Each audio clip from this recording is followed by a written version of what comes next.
ఓం నమ శివాయ. మనమందరం ఆ దేవుని కృప కోసం ప్రతినిత్యం పూజలు చేస్తూ ఉంటాము. మనం చేసేటటువంటి నిత్య పూజా విధానంలో పువ్వులది చాలా ప్రత్యేకమైనటువంటి స్థానం. మనము రకరకాలైనటువంటి పుష్పాలతో భగవంతుణ్ణి అలంకరించి ఎంతో ఆనందిస్తూ ఉంటాము. మరి అటువంటి పుష్పాల అలంకరణలో వివిధ రకాలైన పువ్వులని వాడుతూ ఉంటాం. మరి ఇప్పుడు ఏ పువ్వులతో అర్చిస్తే ఎటువంటి ఫలితం లభిస్తుందనేది ఇప్పుడు తెలుసుకుందాం. దేవునికి జాజి పూలతో అర్చించిన మనలో ఉన్నటువంటి దుష్ట గుణాలు తొలగి మంచి గుణం వస్తుంది. అలాగే ఉద్యోగంలో ఉన్నవారి సమస్యలు తొలగిపోతాయి. సంపెంగ పూలతో అర్చించిన మాంత్రిక ప్రయోగాలు ఏవి మనపై పనిచేయవు. శత్రువుల నివారణ కూడా సాధ్యమవుతుంది.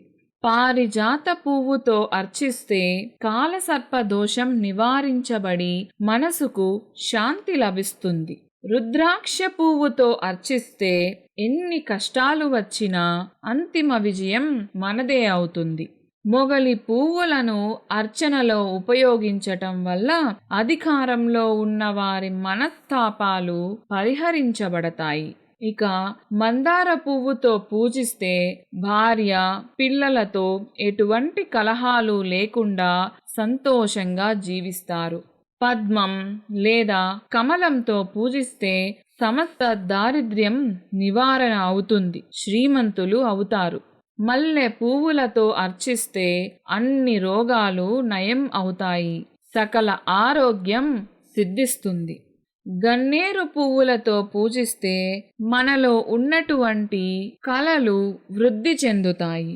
కలువ పువ్వుతో పూజిస్తే స్తంభన తదితర మంత్ర సంబంధ బాధలు తొలగిపోతాయి. పాటలీ పుష్పంతో పూజ చేస్తే వ్యాపార వ్యవహారాల్లో అధిక లాభం వస్తుంది. కుంద పుష్పంతో పూజ చేసి ప్రసాదాన్ని స్వీకరిస్తే ముఖంలో తేజస్సు కాంతి వృద్ధి చెందుతాయి. మాధవి పుష్పంతో పూజ చేస్తే ముఖ్యంగా సరస్వతి, గాయత్రి, శ్రీచక్రం, శ్రీరాజరాజేశ్వరి వంటి జ్యోతిష్యం చెప్పేవారు పూజ చేస్తే వారికి మంచి వాక్శుద్ధి కలిగి పలికినట్లే జరుగుతుంది. తుమ్మ పూలతో ఈశ్వరునికి పూజ చేస్తే దేవునిపై భక్తి అధికమవుతుంది. నందివర్ధనం పూలతో శివునికి పూజ చేస్తే జీవితంలో సుఖం, శాంతి, ప్రశాంతత లభిస్తుంది. కనగలే పుష్పం, దీనితో దేవునికి పూజ చేస్తే మనసును పట్టి పీడిస్తున్న భయం, భీతి తొలగిపోతాయి.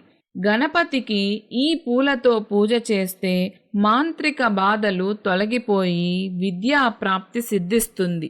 దుర్గాదేవికి ఈ పూలతో పూజ చేస్తే దేవి అనుగ్రహంతో శత్రువుల నిర్మూలనం అవుతుంది. ఇక ప్రొద్దుతిరుగుడు పువ్వుని హోమం చేస్తున్నప్పుడు పూర్ణాహుతికి వేస్తే అష్టైశ్వర్యాలు సిద్ధిస్తాయి. ఇలా మనం నిత్యం ఉపయోగించేటటువంటి పూలని ఈ రకంగా భగవంతునికి సమర్పించి అర్చించటం వల్ల మనకు ఎన్నో రకాల ప్రయోజనాలు కలుగుతాయి. సర్వే జనా సుఖినో భవంతు. ఓం నమ శివాయ.